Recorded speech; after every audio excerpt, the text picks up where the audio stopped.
Buen día, nosotros somos el equipo compuesto por Calderón Vázquez Alex Adrián, Pacheco Vega Ángel Luciano y su servidor Cruz Macías Enrique Adrián, del tema de sensores generadores, de la materia de sensores y acondicionamiento de señal del grupo 2MM12.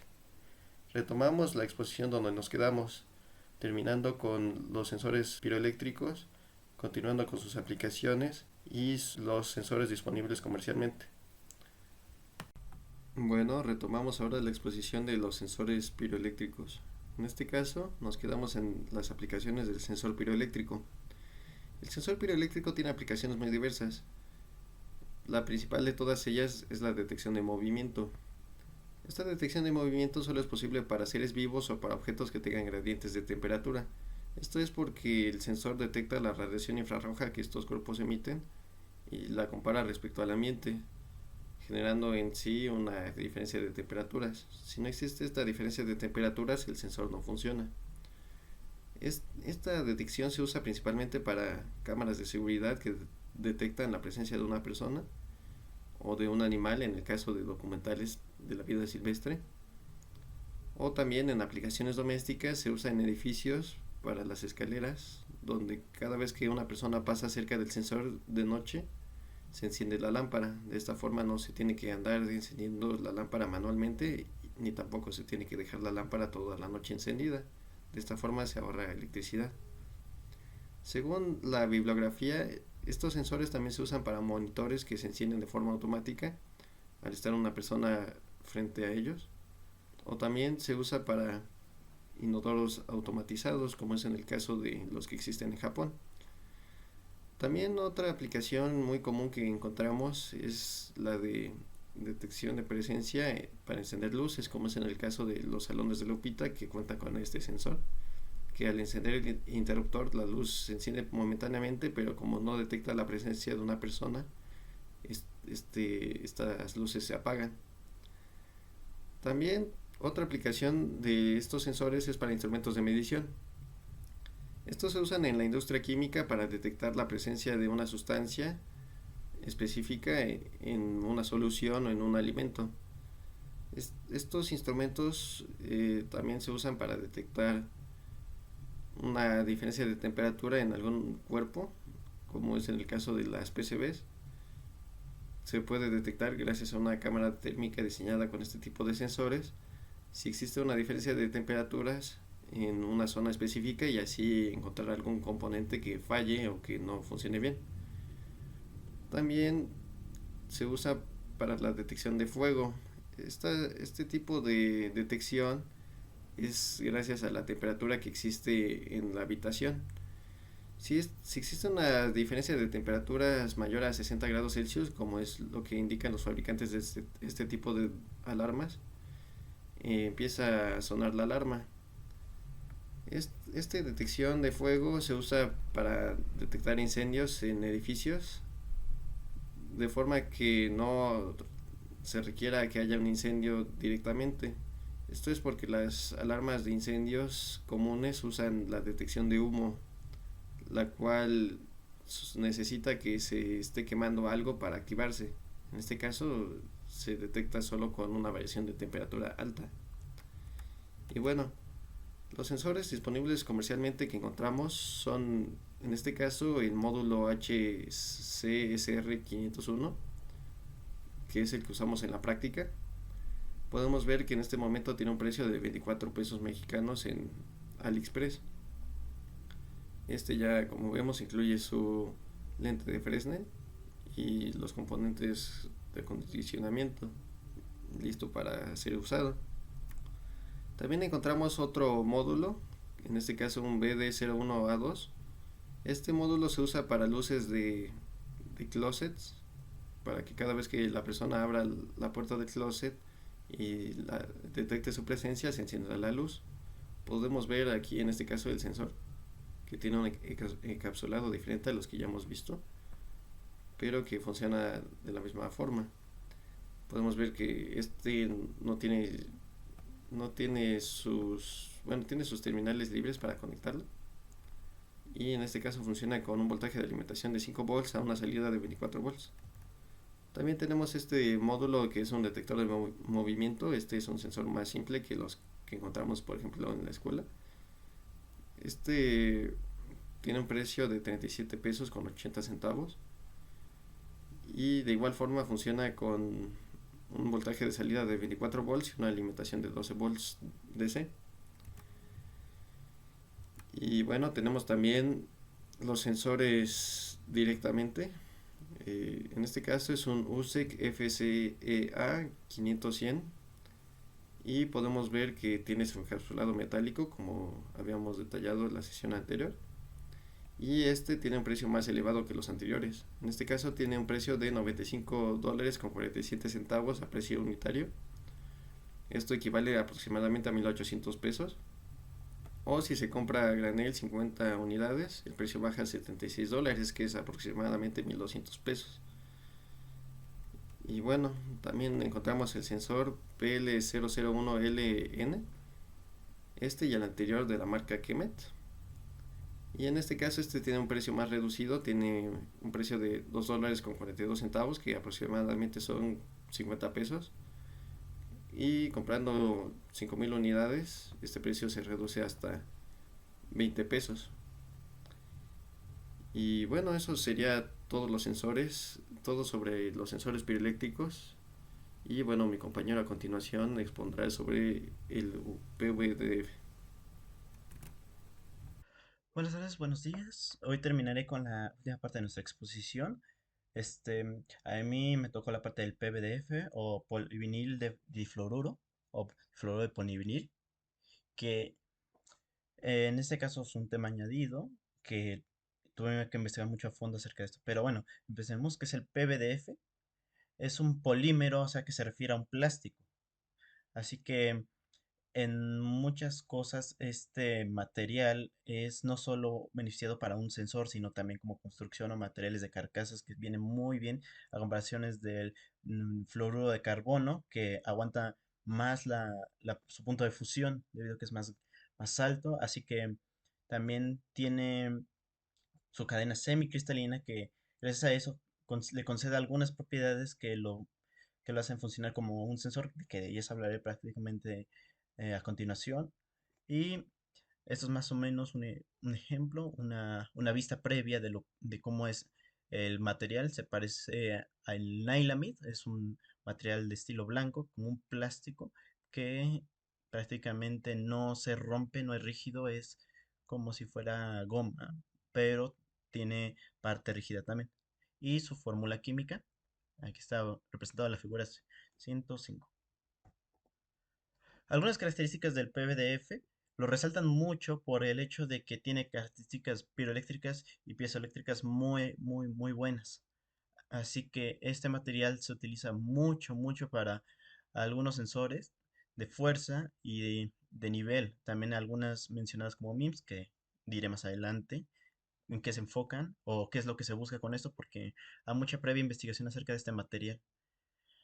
Lo que da mucha o que le resalta mucho este material es su gran capacidad de fusión, más alta que sus competidores, ya lo había hablado del fluoruro de carbono, y también sus constantes piezoeléctricas y ferroeléctricas, que son bastante altas, que le permiten funcionar como un sensor. Fue descubierto en 1969. Su constante de Coulomb, que es 6.7 picocoulombs por newton. Esto quiere decir que por cada newton de presión ejercido va a generar esta carga en coulombs. Hablemos de la piezoelectricidad brevemente. Ya se ha mencionado antes con otras exposiciones, pero en este caso quiero hacer hincapié al PVDF. La piezoelectricidad es cuando un material genera una carga eléctrica cuando se le aplica una fuerza. En caso del PVDF, tiene una muy, muy, muy buena carga eléctrica cuando se le aplica la fuerza. Ya había hablado de su constante. Cabe mencionar que todo esto de la piezoelectricidad se debe mucho a su cadena semicristalina, que ya se había hablado antes, que sí, efectivamente no es cristalino, pero es semicristalino de un 50-60%, depende de la pureza y del compuesto, como se haya creado. Y debido a eso se puede tener estas características, además de que puede aumentarse esa capacidad con algunos compuestos añadidos. Ya lo hablaré en pruebas, en unas investigaciones que encontré con que se sobredopa este tipo de material para hacer que tenga más piezoelectricidad o más piroelectricidad.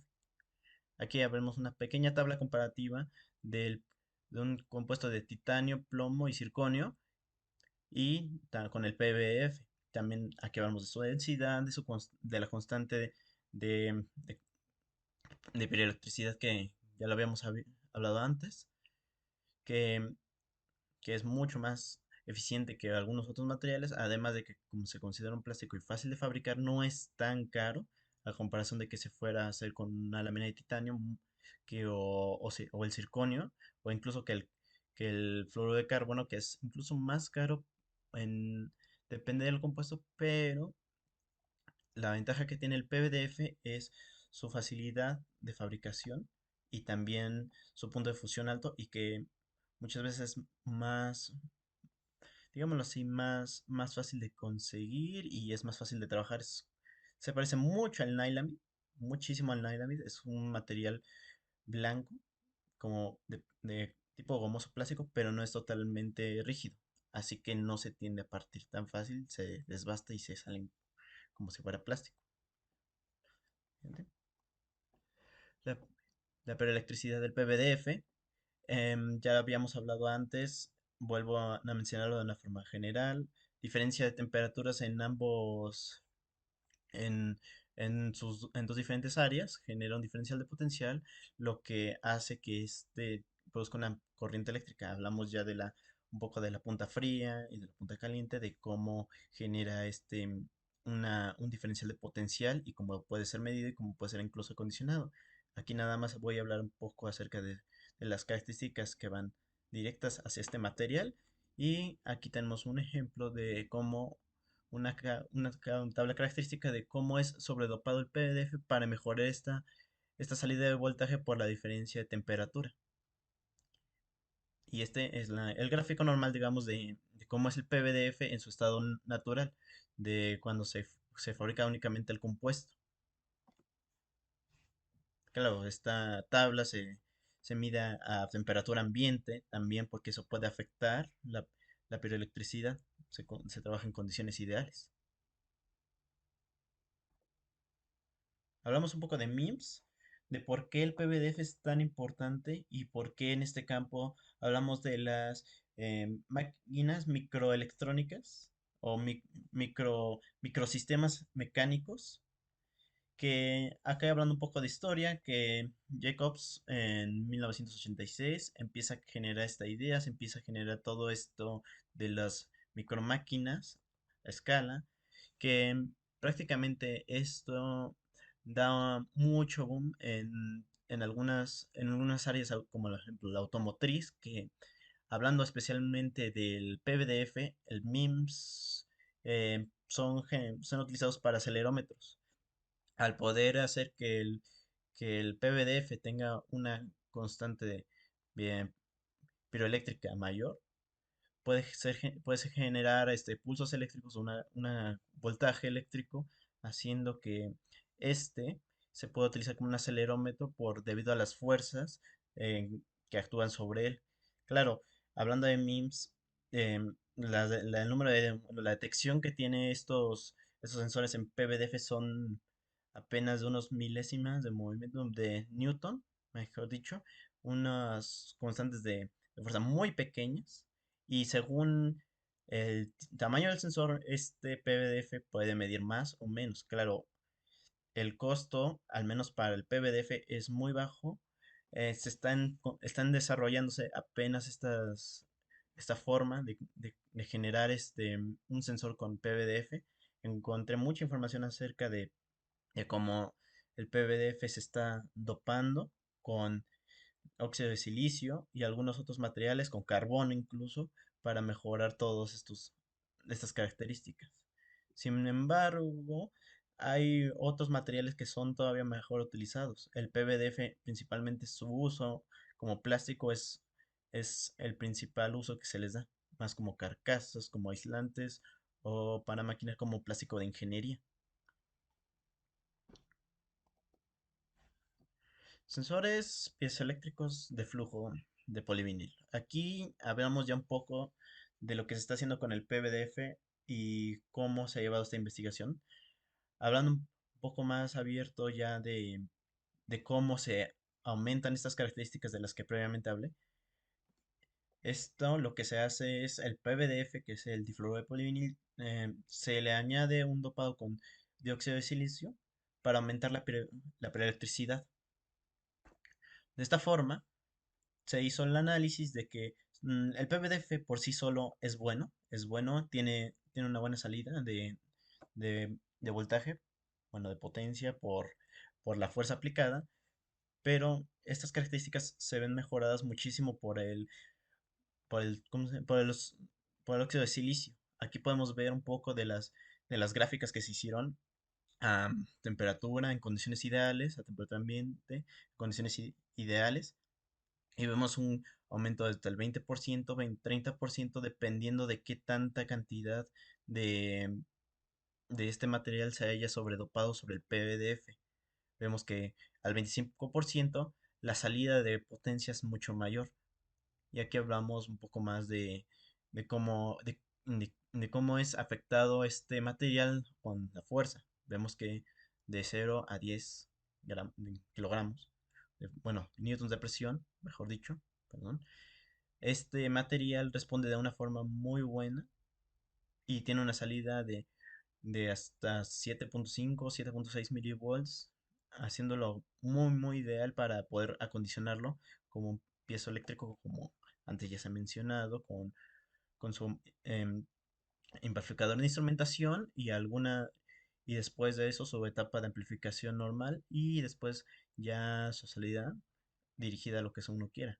Ya puede ser un amplificador de audio o un sensor de presencia o de vibración, depende como uno se quiera. Vale. Hablando de sensores comerciales del PVDF, tenemos el sensor de vibración clásico, que varían mucho sus precios, la verdad. Aquí encontré $6.88 en una página, 90 pesos en Amazon. A veces lo llegué a encontrar, es difícil encontrar realmente el modelo exacto. Y de estos creo que es el más común de encontrar en PVDF, hablando directamente que el material esté aplicado para, para sensar algo.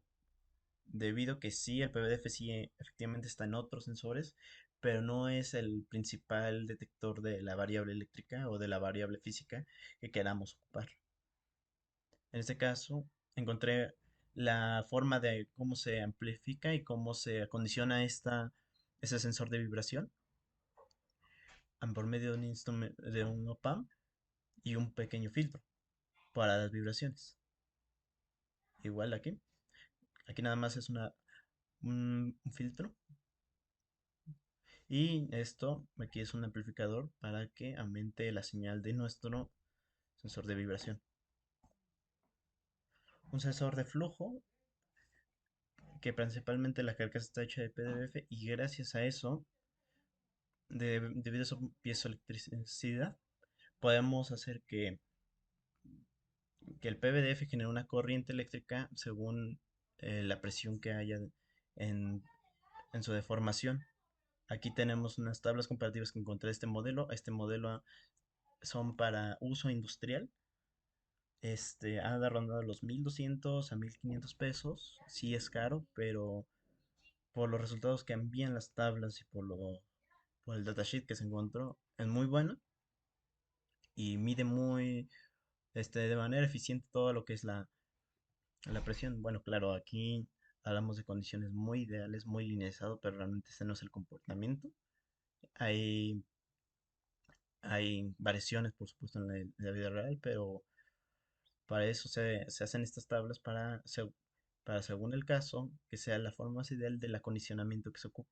Hay incluso la tabla comparativa del PVC y el PVDF, que hablamos de la resistencia en temperatura y también mucho acerca de la medición y qué tanto es afectado. Ya recordemos que las características piezoeléctricas y piezoeléctricas están muy afectadas por la temperatura, así que puede afectar mucho la abrasión. haciendo el PVDF un mejor material que el PVC. Estos son muy comunes. Hablando del PVDF, estos también andan rondando desde los 1500 hasta los 5000, depende mucho el tipo de uso. Hay flotadores de tipo industrial y flotadores sencillos nada más. Estos, em, el PVDF lo que les aporta mucho es que su carcasa, al ser de PVDF, es muy inerte contra otros materiales. No, no se desgasta tan fácil a comparación del PVC o algunas otras cosas que se pueden unir con plomo. Claro, sí va a tener su desgaste, pero este material resiste mucho, además de que tiene la facilidad de que al ser un plástico de que su punto de fusión esté mucho más arriba que el PVC. Características eléctricas, un poco más, hablando del PVDF en general, tiene tiene sus potenciales. Aquí hablamos de diferentes tipos de flotadores, es lo que decía. Pues de eso depende mucho del precio. Son muy difíciles de encontrar, estos solamente se encuentran por catálogo. Y también su tiempo de reacción.